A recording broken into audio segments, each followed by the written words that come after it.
For Pacifica Radio, I'm Christina Onnested.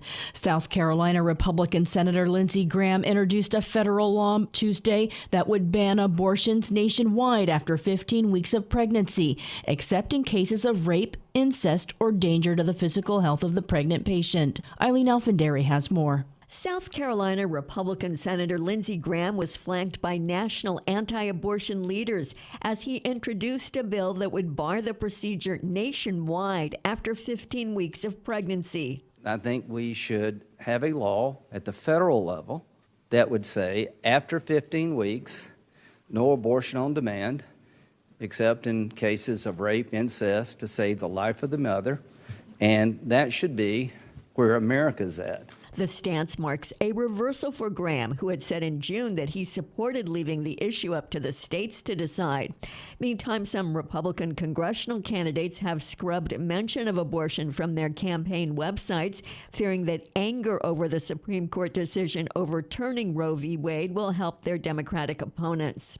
Senate Democratic Majority Leader Chuck Schumer was quick to denounce Graham's legislation and to remind voters about what's at stake at the polls this November. Proposals like the one today send a clear message from MAGA Republicans to women across the country.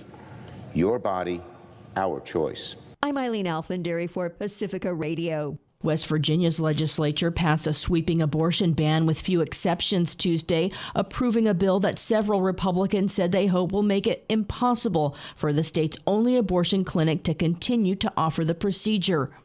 Ukraine's President Volodymyr Zelensky's visiting recently reclaimed areas in the Kharkiv region. He says soldiers have claimed 3,000 square miles of territory from invading Russian soldiers. Forces left the war-scarred area last week as Kiev soldiers pressed a stunning advance that's reclaimed large swaths of territory in the country's northeast, though some areas are reportedly littered with mines and infrastructure damage.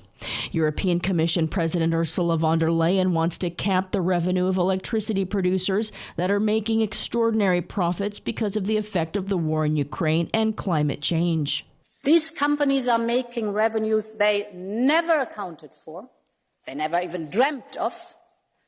And don't get me wrong, in our social market economy, profits are okay, they are good. But in these times, it is wrong to receive extraordinary record revenues and profits benefiting from war and on the back of our consumers. In these times, profits must be shared and channeled to those who need it most.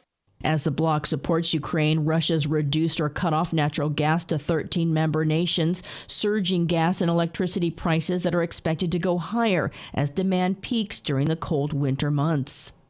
As economic numbers showed continued inflation in the U.S., another possible round of interest hikes is looming. President Joe Biden hailed passage of the Inflation Reduction Act. Christopher Martinez reports. Progress does come, and it's coming now. The Inflation Reduction Act includes some of President Joe Biden's top priorities. It's the most significant climate legislation ever passed, with nearly $370 billion to address climate change and environmental justice issues. It cuts healthcare costs by, among other things, capping prescription drug costs for seniors on Medicare. It cuts the deficit and closes some corporate tax loopholes. It all passed without a single Republican vote in the House or Senate.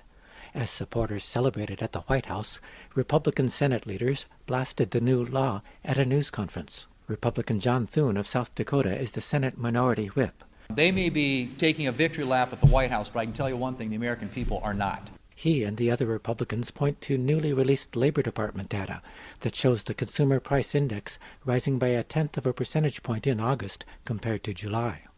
Democrats, on the other hand, are trying to focus on issues like abortion rights and legislative accomplishments like the new Inflation Reduction Act. President Biden appears to be expecting Republican pushback on the new law. What's their platform when you ask them? You hear the Republican leader saying, undo everything we've done. Reporting for Pacifica Radio News KPFA, I'm Christopher Martinez. The United Nations says weather disasters are costing $200 million a day, and looming irreversible climate catastrophe shows the world is heading in the wrong direction.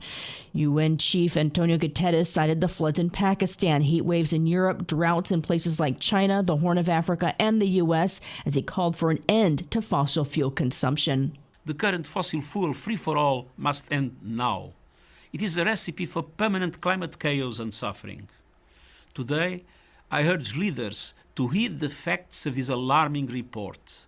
We must unite behind the science. We must turn pledges into action now. And Armenia and Azerbaijan are accusing each other of new rounds of shelling as hostilities reignited between the two longtime adversaries, killing some 100 troops in all on both sides Tuesday. I'm Christina Onnested reporting for Pacifica Radio.